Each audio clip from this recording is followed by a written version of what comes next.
এজেন্ডার বাইরে থেকেও প্লেয়াররা লাফিয়ে লাফিয়ে এসে তারা মাইক হাতে নিয়ে কথা বলছিল, তাদের মনের কথাগুলো প্রকাশ করছিল। এটাই হচ্ছে সব থেকে আনন্দের ব্যাপার এবং মনে হচ্ছিল যে আমরা সকলে একটা টিম।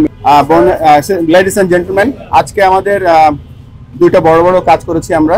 আজকে আমরা আমাদের জাতীয় দলের যারা টোটাল খেলোয়াড় আছে লাল বল এবং সাদা বলে যারা খেলছে, প্লাস আমাদের সাপোর্ট স্টাফ যারা আছে, কোচরা আছে, আমরা সবাই একত্রিত হয়েছিলাম। আমাদের বোর্ডের ডিরেক্টর যারা আছেন সবাই এখানে ছিলেন। আমাদের লক্ষ্য ছিল, আমাদের প্রোগ্রামটার নাম ছিল শেয়ার অ্যান্ড কেয়ার।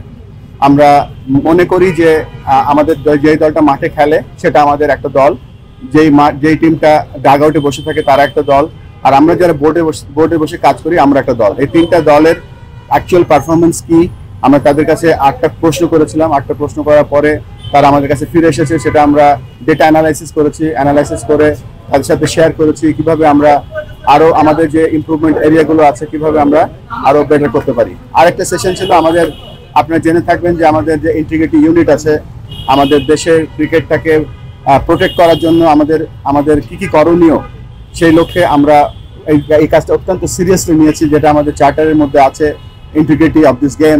এটাকে এখানে ইন্টিগ্রিটি বলতে বোঝাচ্ছি কিভাবে আমরা এই খেলাটা প্রোটেক্ট করব, কিভাবে অ্যান্টি ডোপিং। আপনারা জানেন এখন ডোপিং একটা বড় ব্যাপার, সেটা আমাদের ন্যাশনাল টিম শুধু বাইল্যাটারাল আইসিসি ইভেন্টস খেলছে না, এশিয়ান গেমসে খেলছে, একদিন অলিম্পিক্সে খেলবে। তো অ্যান্টি ডোপিং কত ইম্পর্টেন্ট, সেফ গার্ডিং কত ইম্পর্টেন্ট। তো আমাদের এক্সটার্নাল আমাদের একজন very senior x ICC general manager Alex martial is here two. তো আমরা তার থেকে একটা দিক নির্দেশনা পেয়েছি আমরা কিভাবে এই ম্যাচ গেমটাকে এই খেলা, এই বহুল পপুলার খেলাটাকে আমরা কিভাবে প্রোটেক্ট করতে পারি, এবং তিনি আমাদেরকে আইডিয়া আজকে দিয়েছেন কিভাবে আমাদের দলটা তৈরি করতে হবে।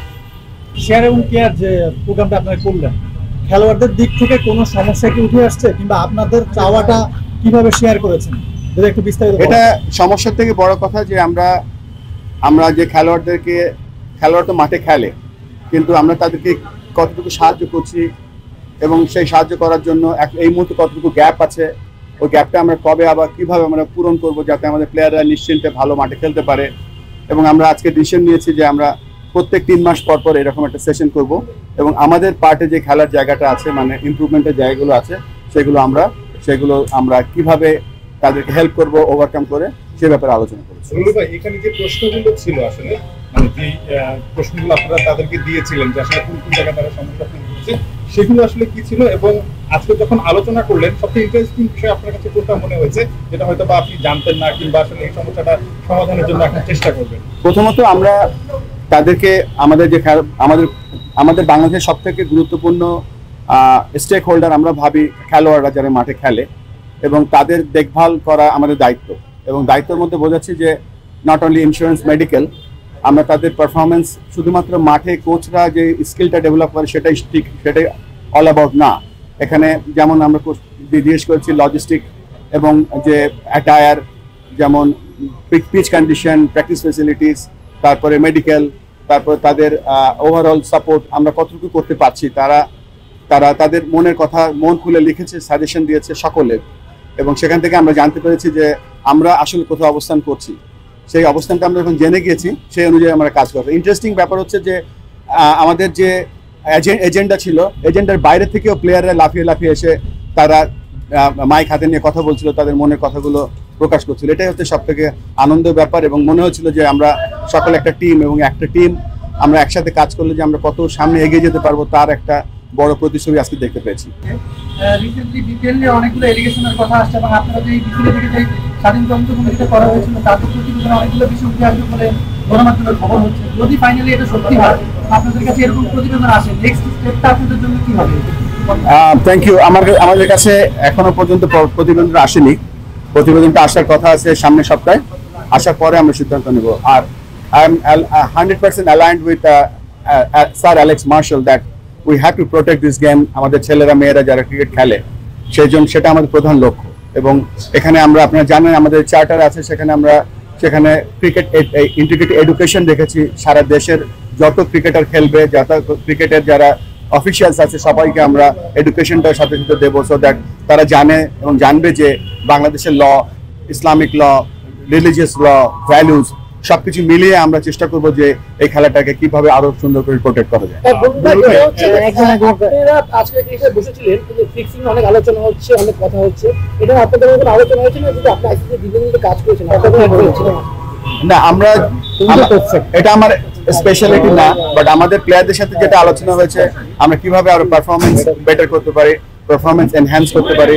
তারা এক একটা আমাদের কাছে মনে হচ্ছে যে এক একটা প্লেয়ার হচ্ছে এক একটা হিউজ পাওয়ার হাউস, এবং এই এক একটা প্লেয়ার কিভাবে তারা বিশ্বের সেরা প্লেয়ার হতে পারবে সেই কনফিডেন্স তাদেরকে দেওয়া হয়েছে এবং তাদের সাথে সেটা আলোচনা হয়েছে।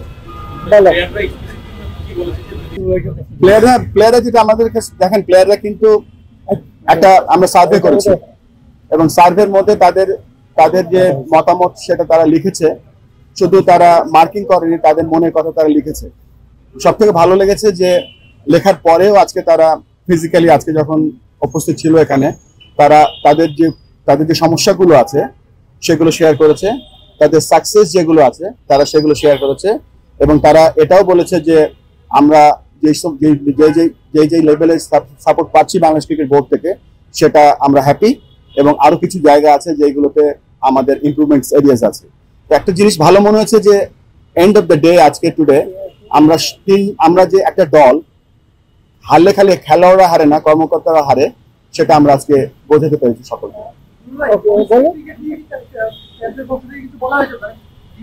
আমরা দেখি যে তারা খেলে তখন অনেকটা কত বছর একটা ইনসিডেন্ট করেছে, তারপরে 19 থেকে ফার্স্ট ক্রিকেটের উইকেট দিয়ে অনেকদিন ধরে অভিযোগ ছিল। এইসব বিষয়ে কি তাদের সঙ্গে আপনার কোনো কথা হয়েছে নাকি? আজকে তো অবশ্যই আলোচনায় এসছে। আজকে যেহেতু আমরা ফিক্স কোশ্চেন পাঠিয়েছিলাম জরিপের জন্য, সেটার মধ্যে ছিলাম, বাট তারপরেও বেশ কিছু আমাদের ইম্পর্টেন্ট সিনিয়র প্লেয়াররা ডোমেস্টিক ক্রিকেট নিয়ে বলেছে, এবং বিপিএল খেলতে তারা যে বিকেএসপিতে যায় সেটা সমাধানের কথা বলেছে, আমরা সেটা শুনেছি, এবং রেসপেক্টিভ যে ডিরেক্টর আছে তারা উত্তরও দিয়েছে। তো সবকিছু মিলিয়ে everybody is very happy.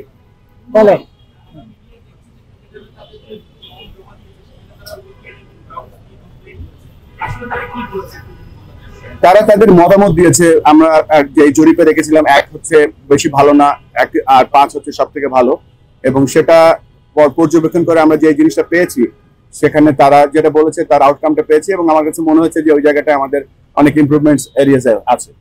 Last question, আমাদের জানেন যে তারা এখন আমাদের নারী ক্রিকেটাররা বিশ্বকাপ খেলতে যাবে ইন্ডিয়াতে, এবং তারা এখন এই মুহূর্তে প্রশিক্ষণ করছে বিকেএসপিতে, এবং তাদের সাথে আমরা অলরেডি যোগাযোগ শুরু করেছি এবং খুব তাড়াতাড়ি। লাস্ট কোশ্চেন,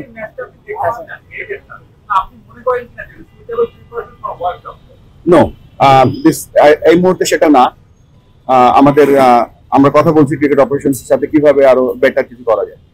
আচ্ছা, লাস্ট কোশ্চেন ভাই, তো আসলো মানে কাজটা কবে থেকে শুরু হচ্ছে, মানে অফিসিয়ালি, এবং ঠিক কিভাবে কাজ করবে, বিসিবি যে এন্টি কারাপশন ইউনিটটা আছে তার সঙ্গে মিলে কিভাবে কাজ করবে, তার প্রসেসটা আসলে কেমন হবে?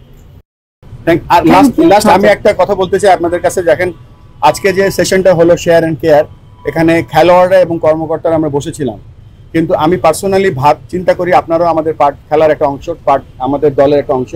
আপনারাও চেষ্টা করবেন যেন আমরা ক্রিকেটটা ভালো করে চালাতে পারি, আমাদেরকে পজিটিভ সমালোচনা করবেন, যাতে আমরা ক্রিকেটটা শুধু ক্রিকেটটা আমাদের বাংলাদেশ ক্রিকেট বোর্ডের, আমরা তো একটা জাস্ট অর্গানাইজেশন, বাট আপনারাও বাংলাদেশ ক্রিকেটের একটা অংশ। আমি আশা করবো আপনাদের সহায়তা সবসময় পাবো, সো দ্যাট আমরা ক্রিকেট এই আইসিসির যে কোনো একটা বিশ্বকাপ খুব তাড়াতাড়ি আমরা ভালো করবো, এবং আপনারা সেটা একটা পার্ট থাকবেন। Thank you. Thank you.